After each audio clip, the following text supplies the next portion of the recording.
les jeunes attendaient impatiemment leur 16e anniversaire pour obtenir leur permis de conduire. Aujourd'hui, les choses ont bien changé.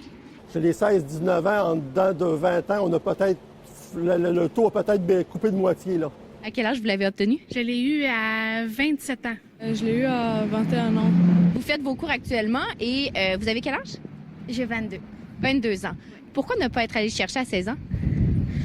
Parce que c'est pas nécessaire. Il y avait les bus et tout ça. À Montréal, le nombre de jeunes de 16 à 19 ans qui possèdent un permis de conduire est passé de 28 à 16 %. À Laval, ce chiffre est passé de 39 à 28 %. Les gens dans les régions rurales ont besoin de se déplacer, puis des moyens alternatifs à la voiture, il y en a plus ou moins.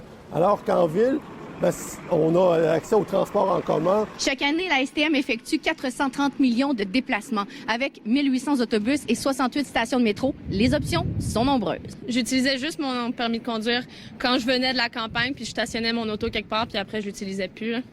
C'est l'enfer, conduire à Montréal.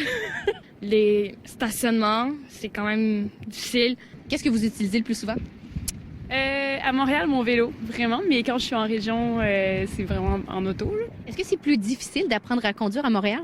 Bien, en fait, je vous dirais que oui. Ici, à la succursale du métro Longueuil, c'est pas rare de voir peut-être une dizaine d'élèves dans une salle de 35 élèves qui viennent de Montréal. Même scénario à Québec où on observe une baisse de 5 % chez les 20 à 24 ans. Se rendre à l'Université Laval, c'est beaucoup plus facile que ça l'était il y a 20 ans en autobus ou même à vélo ou à pied. Donc, c'est toutes des options qui font que les jeunes qui sont en ville ont plus de possibilités. Tu as une vision périphérique de 180 degrés. Sur les 17 régions administratives, seules 4 régions ont connu des hausses. Il s'agit du Saguenay, du Bas-Saint-Laurent, de la Gaspésie et de l'Outaouais.